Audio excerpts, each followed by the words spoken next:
ఉన్న భూమి గుంజుకుంటున్నారు. ఇక మా భూమి అంతా పోయినాక మా పిల్ల గుంజుకున్నట్టే. మరి కదా ఉన్న భూమి పోయినాక మేము ఎట్లా బతకాలి? పిల్ల చదివించుకున్నాము, ఇదివరకు స్కూలు లేవు, ఏవి లేవు. మమ్మల్ని ఆయన రోడ్డు మీద వేసినాక మేము ఎట్లా బతకాలి? ఇక వాళ్ళు గిరిదవారి ఎంఆర్ఓ 400 ఎకరాల భూమి మీ ఊరి మీద ఉన్నది, మేము తీసుకుంటున్నాం, మీకు 100 గజాలు 200 గజాలు ఇస్తాం, విడిచిపెడతామని చెప్పిపోయారంట. ఆ రోజు నేను లేను, వేరే ఊరికి పోయినట్టు. ఇక నిన్న ఇప్పుడు మేము ఊళ్ళో మీటింగ్ పెట్టుకొని మాట్లాడుకుంటాం అనమాట. నలుగురు అక్కడ పోయినరు, నలుగురు ఇక్కడ అయిన అన్నట్టు ఆలోచన తెలిసింది నిన్న మొన్న. తెలిసినందుకు అదే సర్పంచ్ పిలిపించి మాట్లాడుతున్నాం మేము. ఈ భూమి మాకేం భూమి ఉంటేనే సార్ మేము బతికేది. అంతే. మరి భూమి పోయినాక మా పిల్ల గుంజుకున్నాడుగా, మేము ఓట్లు వేయాలి, గెలిపియాలి. మళ్ళీ మేము ఉన్న మా పిల్ల గుంజుకున్నాక మేము ఎగవాలి. మరి మనం కూడా ఆలోచన చేద్దాం. మరి రైతుల కొట్టి చంపి నువ్వు ఏం చేసావు? రేపు అవుతావా? అవుతావు, ఇవాళ అవుతావు, రేపు రేపు భవిష్యత్తులో కూడా చూసుకో, ఇప్పుడే కాదు. మరి మమ్మల్ని కొట్టి మాకు పెట్టి మమ్మల్ని ఇది చేసినాక మేము ఎట్లా బతకాలి? మరి అదే నువ్వు ఓట్లు వేసినాము, అన్ని చేసినాము, గెలిపించుకున్నాము. మరి ఇలా మమ్మల్ని కొట్టి చంపినాక మా ఉన్నది గుంజుకున్నాక మా పిల్ల గుంజుకున్నట్టుగా ఉన్న భూమి పోయినాక మేము మా అదే శివాళ్ళు కూడా వచ్చి కూర్చుంటాం. మరి ఆయన ఏం చేస్తాడో, ఏం సంగతి ఎట్లా చేస్తాడో చేయని. మరి ఇంకే అంతకు మించి ఏం చేస్తాం చెప్పు. మరి మాకు మా తాత ముత్తాతలు మాకే తెలియదు ఆ భూమి, ఆ పర్సన్ నడుస్తున్నది. మా తాత 3వ తరం, ఇది 3వ తరం నుంచి కూడా నడుచుకుంటూ వస్తున్నది. మరి ఇవాళ నువ్వు వచ్చి ఇవాళ నేను గుంజుకుంటా, మీకు అది అవుతుంది ఇది అవుతుంది అంటే ఇక ఆయన భూములు పట్టిస్తే భూములు పట్టియని వద్దానిలే. మరి తర్వాత ఆయన ఏం చేస్తాడో, ఏం సంగతి ఆ విషయం మేము తర్వాత చెప్పగలుగుతాం. ఎందుకు తీసుకుంటారని మనం చెప్తున్నారు, అది కూడా చెప్తలేరు సార్. మరి ఈ కంపెనీ వేస్తున్నాము, మీకు ఇంటికో మనిషికి కొలిపిస్తామంటలేరు, ఏది చెప్తలేరు. మరి ఏం చేస్తారు వాళ్ళు తీసుకొని, ఎవరికి అమ్ముకుంటారు, ఏం సంగతి మాకు అది కూడా చెప్తలేరు. ఇక్కడ మాకు పట్ట 2-3 కోట్లు పోతున్నాం సార్. 2-3 కోట్లు నంబర్ ఉందా? ఇప్పుడు 4 కోట్లు అంటే దొరకలేదు. ఇప్పుడు ఇక్కడ లోకల్లా 2 కోట్లు, 2.5 కోటిన్నర భూమిని బట్టిగా అట్లా. ఇక్కడ అసైన్ భూములను కూడా పట్టా చేస్తా అన్నది కదా ప్రభుత్వం సార్. చేసిరు ఆల్రెడీ. మా తాత ముత్తాతల నుంచి కూడా ఇప్పుడు మా నాయన చనిపోయింది, మా నాయన మీదకి వెళ్ళి నా పేరు మీద అయింది. లవణ పట్ట అదే గవర్నమెంట్ అసైన్ ల్యాండ్ అంటుంది. కానీ చేసుకుంటూ వస్తున్నాం, బతుకుతున్నాం. మాకు ఉన్నదే గది 2 ఎకరాలను, ఆ 2 ఎకరాలనే బతుకుతున్నాం. 3 మందంలో మనిషికి 30 గుంటలు వచ్చింది, చేసుకొని బతుకుతున్నాం. వేరే పట్ట భూమి అయితే లేదు మాకు, దాని మీద ఆధారపడి ఉంటుంది అంతే. 4 ఎడ్లు ఉన్నాయి, 2 ఆవులు ఉన్నాయి. మరి ఎట్లా బతకాలి మేము? ఆయన అమ్ముకున్నాం. ఇక ఆయనేమో అట్లా చెప్తున్నాడట, ఇక వీళ్ళేమో ఇట్లా చేస్తున్నారు. ఏం చెప్పుదు, ఆయన ఇష్టం. ఇక మరి ఇంకేం చేస్తాం చెప్పు, అంతకు మించి. ఇక వస్తపురాన్ని ఊరిని తీసుకొని పోదాం అనుకుంటే ఆయన ఇష్టం, సరే విడిచిపెడదాం అనుకుంటే ఆయన ఇష్టం. ఇక మరి ఏడికైనా సరే. ఇక పోలేం సార్, ఇంకా పోలేము, ఆయనతో మాట్లాడలేము. ఇంకా ముందరికి రాలేదు కదా, ఇంకా వాళ్ళు మాకు పర్మిషన్ ఇవ్వలేరు, ఇంకా మా దగ్గర దాకా రాలేరు.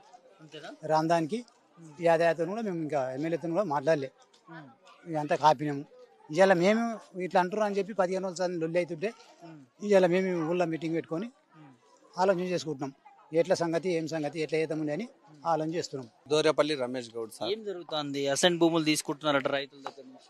వాస్తవానికి ఇప్పుడు మనకు భూములు అనేటివి ఇప్పుడు పట్ట భూములు లేవు కదా సార్.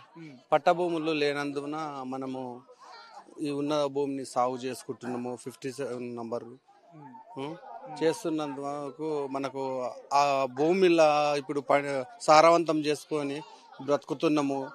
జీవులు బ్రతుకుతున్నాయి, గోమాతలు అన్ని మనకు. ఆ గోమాతలతో పాటు మేము బ్రతకడం అనేది జరుగుతున్నది. అవి ఇప్పుడు మనము అదే లేనప్పుడు మనము ఎటువైపు వెళ్ళి ఎక్కడ బ్రతకాలి? మనము ఇక్కడ నుంచి మనల్ని తీసేస్తే, భూమి లాక్కుంటే ఎక్కడ బ్రతుకుతాము? వాస్తవానికి చెప్పాలంటే ఇప్పుడు అక్కడ ఎరువు వేస్తేనే మనకు దున్ననికే మనకు సార్లు మంచిగా వస్తుంది, అన్ని మంచిగా వస్తాయి. పాడి లేని మనము ఇప్పుడు ఈ సమాజంలో, ఇప్పుడున్న సమాజంలో పాడి లేని సమాజంలో అసలు పాడ మీద వండుకున్నదే అది ఉన్నది సార్. పాడ మీద వండుకున్నట్టే. అయితే దీన్ని ఒకటి ప్రభుత్వము ఏ విధంగా నిర్ణయిస్తుంది, ఏ విధంగా మాకు పరిష్కారం చేస్తుంది అనేది మా ఆవేదన సార్. అయితే ఇది అధికారులు ఏమంటున్నారు? అధికారుల ఇప్పుడు ఇక్కడికి వచ్చినట్టు వాళ్ళు ఓన్లీ వచ్చి టచ్ చేసి వెళ్ళిపోయారు సార్. ఏంది మీ డిమాండ్ అని వచ్చి అధికారులు వచ్చి వెళ్ళిపోయారు సార్. ఏం చెప్తున్నారు మరి మీ డిమాండ్ ఏంది? డిమాండ్ అంటే ఇప్పుడు ఏం జరుగుతుంది, ఇప్పుడు మమ్మల్ని ఓన్లీ వీళ్ళని ఏంది అనేది తెలుసుకోవడానికి వచ్చారు సార్. అయితే దాన్ని ఏంది మనము భూములు లాక్కోకపోవడమే మంచిది సార్. ఇప్పుడు జీవరాశులు బతుకుతాయి, మేము బతుకుతాము. సాధ్యమైనంత వరకు తీసుకోకపోతే మైనింగ్ అక్కడ జరుగుతుంది, మూలికలు అవి ఇవి. మన మొత్తం ప్రపంచ వ్యాప్తంగా కరోనా వచ్చినా ఈ అస్సాపురంలో రాలేదు సార్. అంత మంచి శ్రేష్టమైన ఇటువంటి గాలి, నీరు, షుగరు, బీపీ అనేటువంటిది కూడా ఈ మైనింగ్ లేనప్పుడు కూడా లేదు. అయితే మనము మైనింగ్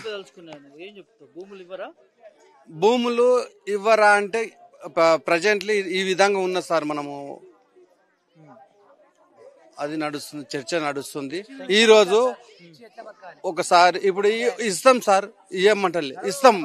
ఎట్లా బతకాలి, ఏ విధంగా బతకాలి సార్? మీకు కూడా తెలిసి ఉండాలి కదా సార్. ఎట్లా బతకాలి, ఏ విధంగా బతకాలి? మాకు మా బ్రతుకు ఇప్పుడు మేము వాళ్ళకి ఇచ్చి మేము ఏడవై బతకాలి. అదే పాడి మాకు అది ఉంటే మేము వాటిపైననే మేపుకుంటాం, చేసుకుంటాం, దున్నుకుంటాము, బతుకుతాం. లేదంటే ఏ విధంగా బతకాలి, ఎక్కడ బతకాలి, ఏడవై జీతం ఉండాలి. మేము అవుట్సోర్స్ కింద ఇప్పుడు అది పెట్టుకుంటాము అని అంటున్నారు. తర్వాత తీసేసిరు అనుకో.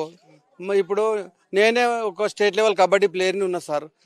ఏపీ ఒక్క దగ్గర ఉన్నప్పుడు వైఎస్ఆర్ ఉన్నప్పుడు అప్పట్లో నుంచి కూడా మాకు అదే భూమి తప్ప జాబులు అంటూ ఇప్పటి వరకు నాకు ఏం జాబులు అవన్నీ ఎవరికి కూడా ఈ విలేజ్లో పెద్దగా ఏమంటూ లేవు సార్. గవర్నమెంట్ జాబులు కూడా లేవు.